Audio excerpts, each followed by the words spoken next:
Amigos, qué gusto nuevamente estar con ustedes. Hoy día tengo un invitado especial. Está con nosotros el ex congresista Alberto Quintanilla de la localidad de Puno. Él actualmente se desarrolla en el mundo del notariado y de hecho hay una opinión importante que hacer en torno a la desigualdad social en nuestro país que ha conllevado a que esta fiebre de los pueblos del sur busquen una justa reivindicativa con el gobierno.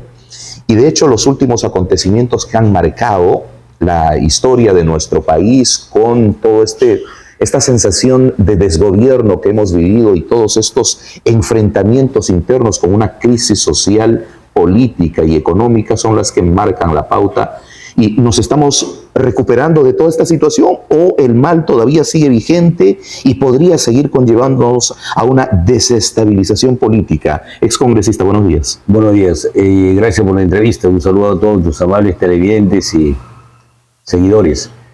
Lo que yo tengo en claro es de que todavía este problema de la crisis política y social que vive en los últimos tiempos el Perú no está resuelta. Pero se ha avanzado bastante en la toma de conciencia que se traduce en la movilización de los pueblos del Perú en general y del sur en particular en contra de la discriminación y el centralismo. Ese es el problema de fondo. No se va a resolver esto con la renuncia de la presidenta Dina Boluarte, con el cierre del Congreso, adelanto de elecciones o, digamos, una nueva constitución, sino es un proceso de cambio social donde los actores, la ciudadanía, de los pueblos, van tomando conciencia, digamos, y construyen igualdad. Eso es lo que está ocurriendo en el país. Yo me temo, digamos, de que no hay canales de diálogo que puedan posibilitar que esos cambios sean más ordenados. Estamos incubando una confrontación mucho mayor en el país, ¿no? Porque desde el gobierno, desde el Poder Ejecutivo y del Congreso de la República no se está buscando resolver los problemas o porque no los entienden o porque no quieren resolverlos. De hecho, los últimos gobiernos o las últimas gestiones de gobierno en los últimos 20 años han demostrado que la clase política se ha ido debilitando y que los rostros que fueron elegidos por voto popular generando una expectativa y una esperanza a la población ha quedado decepcionada de la clase política. Mire, lo que ocurre es de que en el poder, en el ejercicio del poder, siempre hay dos problemas centrales, es la corrupción y el abuso del poder.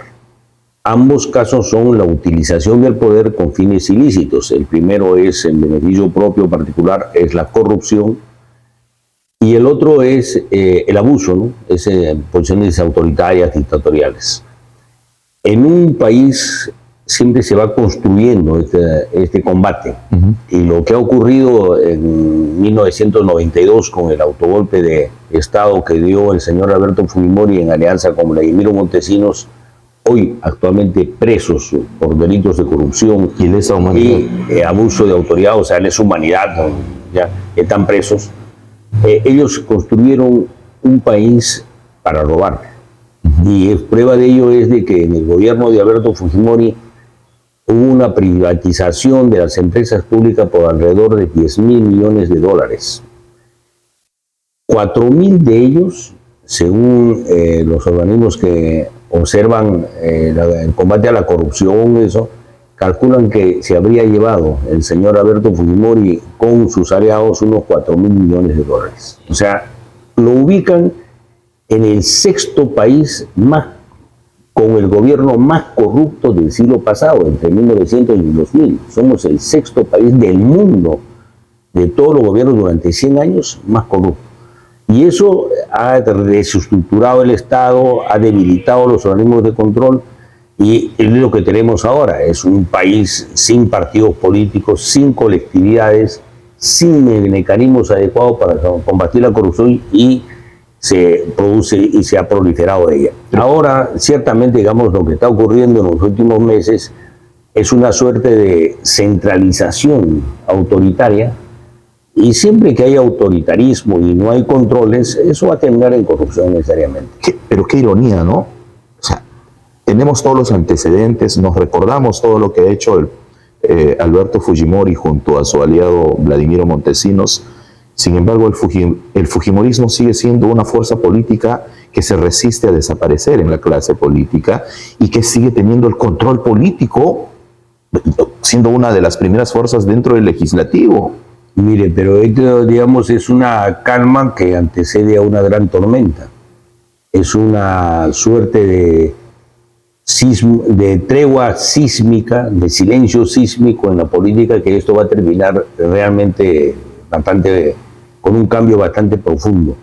Nosotros quisiéramos que este cambio fuera ordenado, que no tuviera costos sociales, de vidas humanas, etcétera, pero eso haría que los actores se dispongan a dialogar, cosa que no está dispuesto a hacer ni el señor Luis Alberto Tarola, el presidente del Consejo de Ministros, ni la presidenta Dina Boluarte, y los actores que lo están acompañando, por un lado, los de Fuerza Popular y sus fuerzas conservadoras de derecha, que se han aliado con un sector como Perú Libre de Vladimir Cerrón, que también tiene una posición autoritaria desde el punto de vista de izquierda.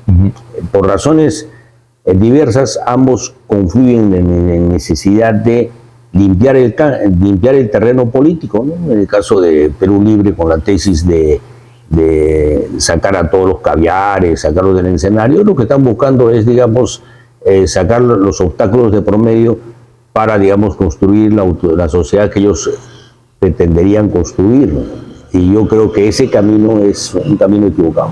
Nos va a llevar a que los cambios se realicen. Los cambios son inevitables. Vamos a ir a una sociedad más justa, vamos a ir a una sociedad sin discriminación, más igualitaria, pero nosotros quisiéramos que esos cambios llegaran con el menor costo posible. En los últimos años, la clase política de izquierda no tenía el control del poder político. Y se dicen que los de el centro, los de el centro derecha, la derecha, han estado siempre gobernando.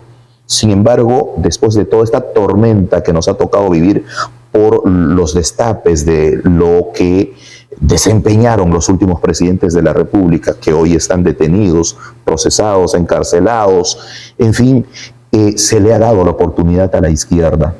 Pero la izquierda también ha terminado finalmente decepcionándonos con Pedro Castillo y ahora con Dina Boluarte. ¿Cuál es la verdadera fórmula con la teoría o la tesis de la izquierda, de la derecha o del centro necesitamos para reivindicar lo que tanto buscan los peruanos? Miren, se dice, digamos, que las condiciones materiales, objetivas, están ya maduras para un cambio. Y la incursión en el escenario político de los sectores populares se ha venido dando en forma sostenida. Miren, los votos de los sectores populares contribuyeron a la elección de Alberto Fujimori. Después contribuyeron a la elección de Alejandro Toledo Manrique, de Ollanta, de Pedro Pablo Kuczynski y finalmente del señor Pedro Castillo. Todos con la ilusión de un cambio y la promesa de un cambio. Pero lo que ha faltado es la voluntad de construir un sujeto social, una organización capaz de conducir a ese cambio. Entonces han venido defraudando sucesivamente, ¿no? Recordemos de que cuando Alberto Fujimori le gana a Mario Vargas Llosa era con la ilusión de cambiar. Finalmente llega y hizo todo lo contrario. Y gobernó con el programa de Mario Vargas Llosa, es un modelo neoliberal. Y lo mismo ha ocurrido con Pedro Castillo. Pedro Castillo ha sido el depositario de una gran ilusión. La región a la cual pertenezco votó 89.5% de voto válido por él y lo han elegido. Y nos ha defraudado. Eso hay que decirlo con todas sus letras. Y lo que queremos ahora simplemente es avanzar en una construcción social. La construcción que nos falta es construir sociedad colectiva. Partidos, gremios, clubes, asociaciones que funcionen colectivamente. Partidos sin caudillos. Porque, mire, yo creo que los partidos no necesitan un colectivo que los dirija. Mire, usted recuerde, el APRA era, evidentemente, el señor Víctor Robles de la Torre era su líder, pero a él, costado de él, tenían a Tausen, tenían a Armando Llano de Campo, a Seoane, tenían a Luis Felipe Las Casas, tenían un grupo que trabajaba. Vayamos a los sectores de izquierda.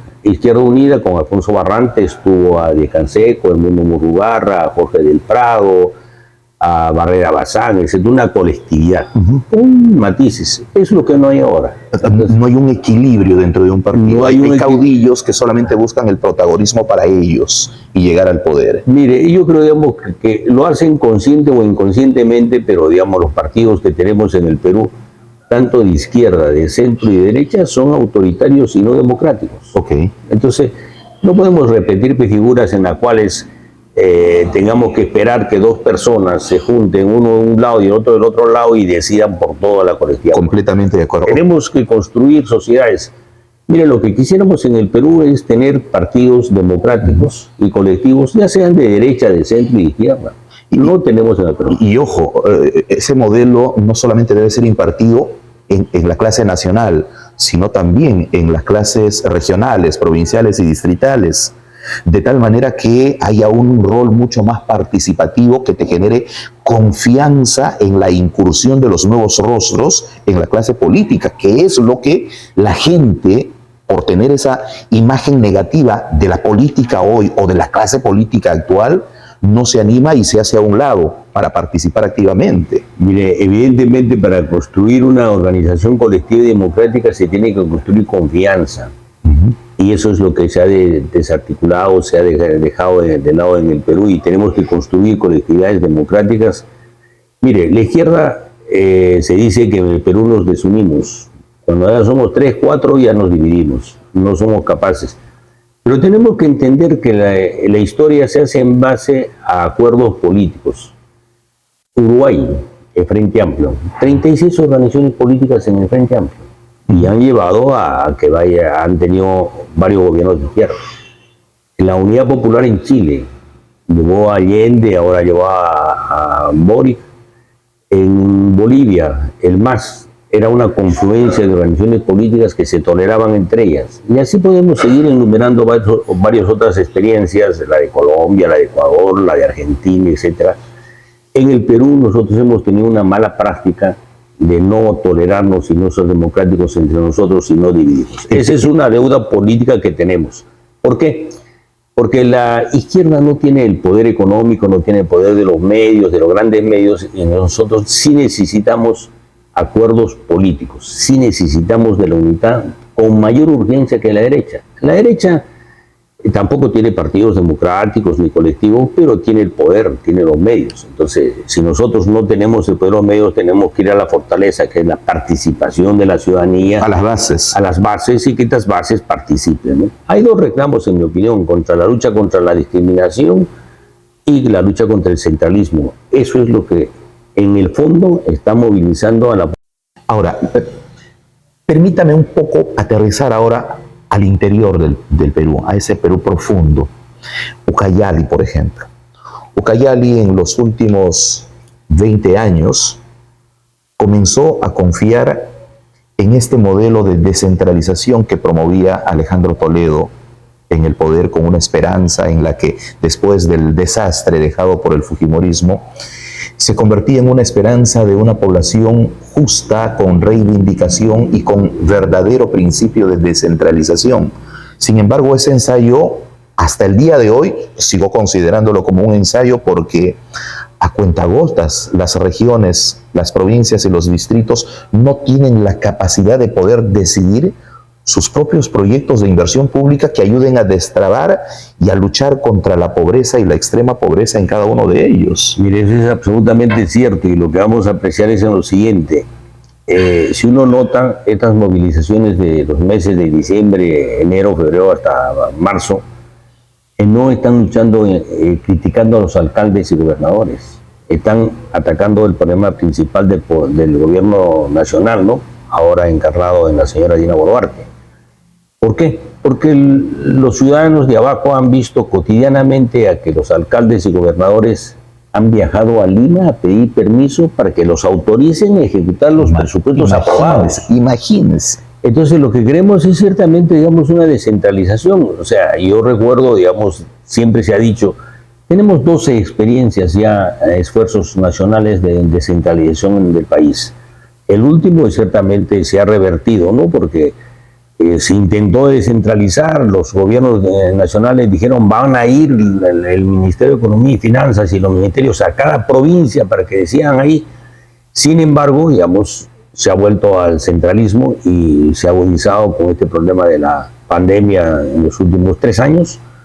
Y ahora, digamos, la gente, digamos, se da cuenta de que el problema no son los alcaldes, que no son buenos, pueden ser malos, pero el problema matriz es ese centralismo que hay. Ni siquiera los gobernadores. Tampoco los gobernadores, mire, los gobernadores no están haciendo mayor cosa. La ejecución presupuestal es bastante magra. Debíamos estar, estamos ya en el medio año, ¿no? 6 meses.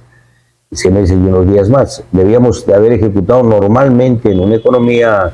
Ya la mitad del presupuesto anual. Entonces algunos no llegan ni siquiera al 30%. No llegan al 30%, están por debajo, y otros llegan, digamos, a 8, 9, ya son los extremos. Entonces, estos cambios, yo le decía antes, que no van a resolverse con la renuncia de Dina Boluarte, el cierre del Congreso, el adelanto de elecciones o nueva constitución, sino son cambios que van a darse construyendo relaciones entre nosotros más fraternas, más igualitarias, más solidarias. Y ese es un cambio social que se está logrando, independientemente de lograr los puntos centrales que son renuncia de Dina Boluarte o adelanto de elecciones. Se van a ir construyendo y ciertamente nosotros tenemos que construir un tejido social lo suficientemente democrático y colectivo y que se respeten las cuestiones básicas. Los derechos humanos que tenemos todas las personas, el derecho a la vida, el derecho a la dignidad. Construir una sociedad más igualitaria, ¿no? Que no haya tanta pobreza, tanto atraso, tanta miseria, porque también en el Perú hemos tenido a lo largo de la historia, eso lo ha dicho Mariátegui, lo ha dicho Basadre, somos un país en construcción donde no se ha terminado de construir las relaciones liberales de igualdad, fraternidad y libertad, y hemos tenido una clase dirigente parasitaria que no ha buscado desarrollar el país porque no tiene ni la voluntad ni la conciencia de hacerlo, no quiere hacerlo. De hecho, hay 2 clases políticas que son las que han marcado el desarrollo de la historia del Perú. Lima, donde se centra todo, y las provincias, que son las que han estado relegadas en los últimos años. Hoy, frente a esa coyuntura, buscan darse notoriedad, pero no han encontrado la fórmula, y qué bien que usted lo comparta, para lo que me gustaría es que me ratifique, si es que tenemos que ir por ese camino, hayan más organizaciones políticas o nuevos partidos políticos, pero con la condición de que ya no hayan caudillos, sino una clase colectiva que ayude a construir y que se enfrenten los 2 grandes, Lima, la centralista, y el Perú profundo, que es la que quiere construir un pacto colectivo que ayude a destrabar todos estos elementos partiendo de la coyuntura y el manejo económico para poder compartir de una manera más equilibrada la distribución de los recursos del país. Bueno, efectivamente lo que necesitamos son organizaciones sociales de todo tipo, culturales, políticas, sociales, folclóricas, deportivas, pero que funcionen colectivamente y en forma democrática. Eso es lo que se ha debilitado en los últimos tiempos. Y yo confío, digamos, en que el Perú va a encontrar una solución. Espero que lo que ocurra el 19 de julio sea una manifestación y una movilización que sea atendida. El gobierno ya sabía de esta movilización hace ya 2 o 3 meses. Ya se anunció. ¿Qué ha hecho por dialogar? Nada. Pero esperemos que no se repita lo que se ha vivido ya con las masacres, con el exceso de la fuerza, con la pérdida, lamentablemente, de vidas humanas que hoy carga la gestión de Dina Boluarte. Lo que debería hacer el gobierno con Dina Boluarte es construir escenarios de diálogo, ¿no? O sea, yo veo por ejemplo, una metodología muy adecuada de diálogo, sistematiza Aníbal Sierra Alta, dice cuando hay una confrontación y un problema, hay una etapa de emotiva, de acercamiento, pero también de crítica mutua, ¿no? Desfogue. Es una etapa en la cual las partes se dicen de todo, hasta se insultan, pero después de esa tiene que haber una etapa racional de decir cuáles son los orígenes y cuáles son los problemas y cómo se resuelven, y después ya construir las propuestas y finalmente ya presentarlas. Eso no está haciendo este gobierno. Correcto. Nosotros quisiéramos que las universidades, los partidos, los movimientos regionales, con las debilidades que tienen, promuevan debates y promuevan, digamos, acercamientos para decir, esto es lo que quiere la población, esto es lo que ofrece el gobierno, esto es lo que ofrece el Congreso. Eso es una voluntad política de hacerlo. No existe esa voluntad política de hacerlo en la zona de Dina Boluarte. Mire, cada vez que ha declarado la señora Dina Boluarte o el señor Alberto Tarola, ha sido abonando a la movilización. Mire, la señora Dina Boluarte dijo que Puno no era el Perú. Es un lapsus, pero nunca pidió disculpas por ese lapsus. La señora Dina Boluarte dijo que las movilizaciones del sur y en Puno las financiaba el narcotráfico o la minería ilegal. Nunca presentó una prueba. La señora Dina Boluarte dijo que esto era un intento de Evo Morales y los bolivianos que financiaban la movilización. Nunca presentó una prueba. Entonces, y ahora, digamos, ella dice que se va a quedar hasta 2026, que es un caso cerrado. Yo le aseguro que unas 2 o 3 declaraciones más así inadecuadas de la señora Dina Boluarte van a garantizar la movilización del 19 de junio. En lugar ella de dar estas declaraciones infortunadas y desatinadas, debería tender puentes de diálogo y buscar las soluciones. Mire, el Perú queremos todos vivir en igualdad. Queremos que los hombres y mujeres tengamos las mismas oportunidades, que no haya abuso contra las mujeres, ni contra los niños, ni contra los ancianos, no haya explotación de los campesinos ni de los obreros. Necesitamos una sociedad que dentro de los marcos de una concepción republicana neoliberal, incluso liberal, podríamos mejorar. Lo que queremos es un Estado que realmente que sea un soporte para la igualdad. Mire, en la labor del Estado, ¿cuál tiene que ser?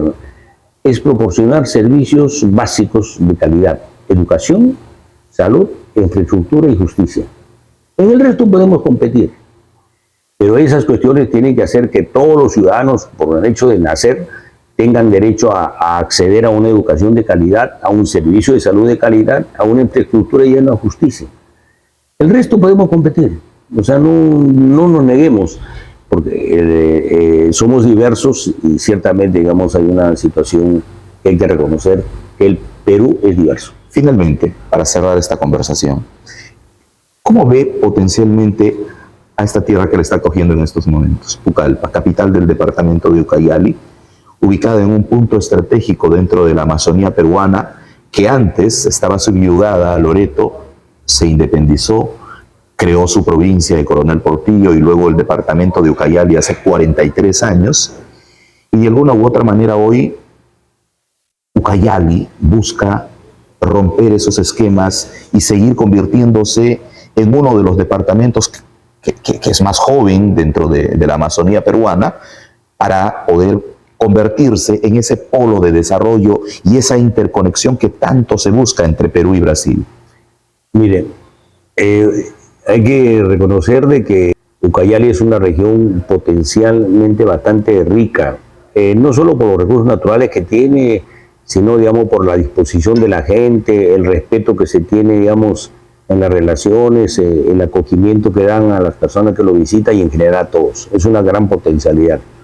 Creo que además Pucallpa tiene la ventaja en relación a Iquitos, que aquí se puede llegar por carretera, entonces, aparte de por avión y por otros mecanismos de comunicaciones en vía de ríos. Es una ventaja. Y el papel que usted ha señalado, que tiene que ser una especie de centro de articulación con el Brasil, ¿no? O sea, nosotros podemos llegar aquí hasta conectarnos con Interoceánica y llegar ahí a vincularnos e integrarnos a una economía que tiene la presencia mundial que tiene Brasil. Entonces, eso es una gran potencialidad, pero lo que sí tenemos que construir es una sociedad también democrática y tolerante y que discuta los problemas. Un tema que no me gustaría dejar de plantear es el tema de la bicameralidad. Ya. Yo creo que la bicameralidad obedece a realidades concretas, donde los países son diversos y esa diversidad hace, digamos, de que la representación más adecuada sea la bicameral, o sea, una cámara baja o de diputados que represente la diversidad y una cámara alta, el Senado, que centralice. Pero la forma como quieren hacerlo es la forma más inadecuada. O sea, ya había un referéndum en el 2018 que dijo no, y queremos burlar ese referéndum haciendo una votación de 87 construida en base a prebendas, Ahora, no a convencimiento. nosotros ya hemos tenido bicameralidad. ¿Qué pasó? ¿Por qué no funcionó o funcionó realmente? Mire, nosotros tenemos 12 constituciones desde el inicio de la República y solo en 3 de ellas, el inicio en 1823, en la 1879 y la de 1900, unicameral en Merpero, 1993. El resto ha sido bicameralidad, porque era parte de la realidad.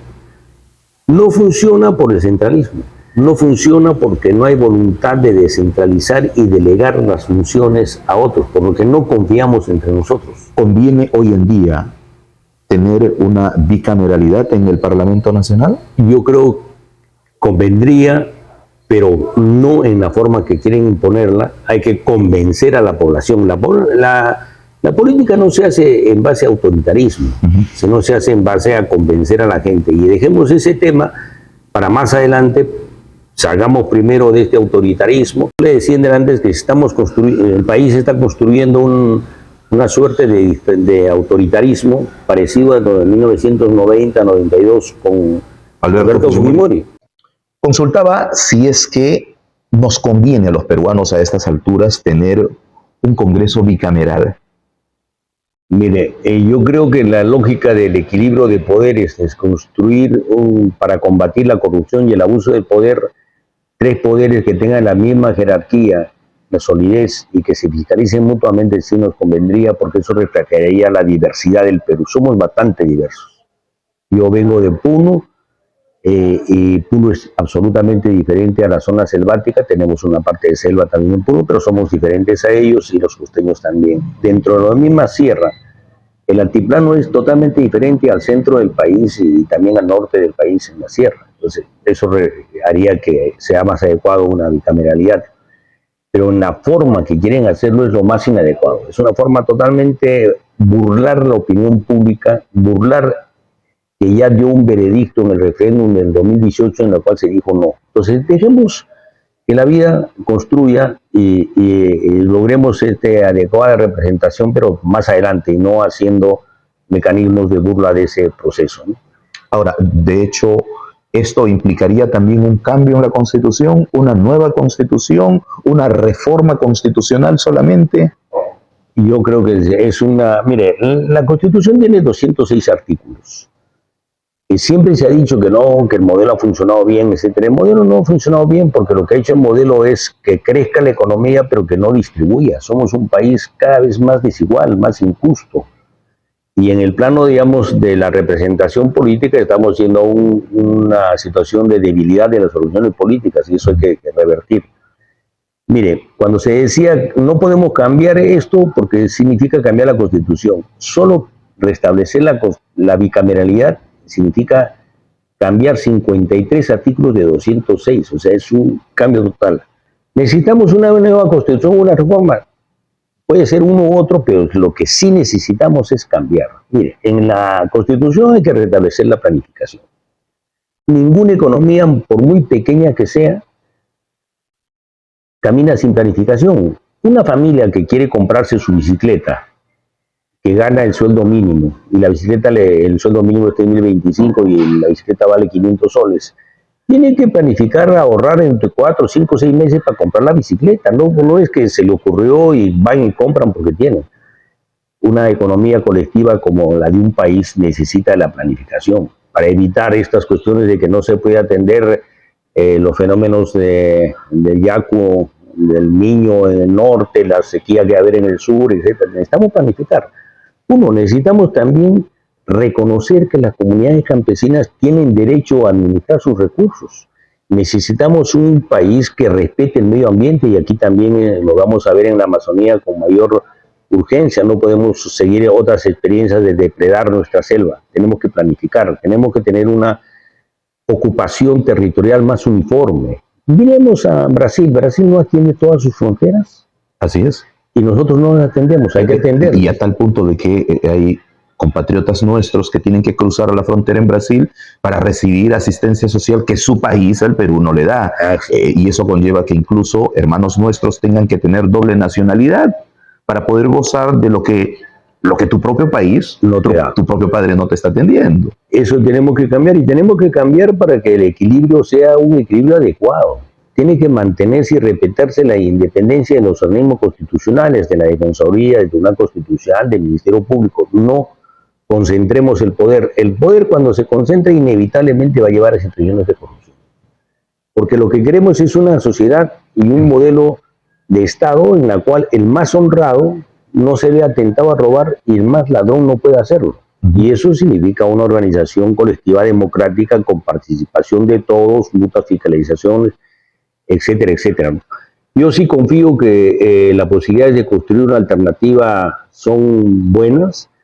Hay una calma chicha, hay una suerte de silencio sísmico político que va a tener que llevar a cambios, pero lo que necesitaríamos es que estos cambios sean lo más tranquilos, lo más ordenados, y que realmente avancemos como sociedad. Yo confío en que es posible que la izquierda se una, es posible que nos toleremos, es posible plantear un objetivo común como nación y avanzar en ese rumbo. Correcto. Quiero agradecer a don Alberto Quintanilla, que ha estado con nosotros y que, aprovechando su visita en estos días acá en Pucallpa, nos permite hacer un análisis de esta naturaleza en este nivel para poder refrescar un poco el concepto en cómo debemos abrir estos caminos para encontrar una viabilidad en la construcción que tanto necesitamos y que lamentablemente en estos últimos meses y en estos últimos años la clase política ha sido una de las más vapuleadas,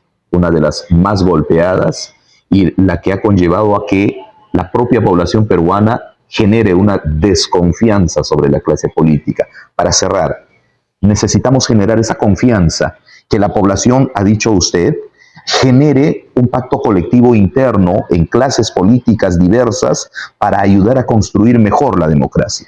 Mire, necesitamos construir confianza entre nosotros, seguridad entre nosotros, y eso significa que todo el mundo debería dedicarle algo de su tiempo, unos 3, 4 minutos al día o no sé, a cada 2 días, a responderse la pregunta: ¿qué haría cada uno de nosotros si fuera autoridad? Si fuéramos gobernadores, si fuéramos alcaldes, si fuéramos presidente de la República. Y no despreciar la política. La política tiene que ser rescatada como una vocación de servicio y no como un instrumento de enriquecimiento privado. Correcto. Confío. Gracias, muy amable. Muchísimas gracias a usted, don Alberto Quintanilla, ha estado con nosotros hablando claro.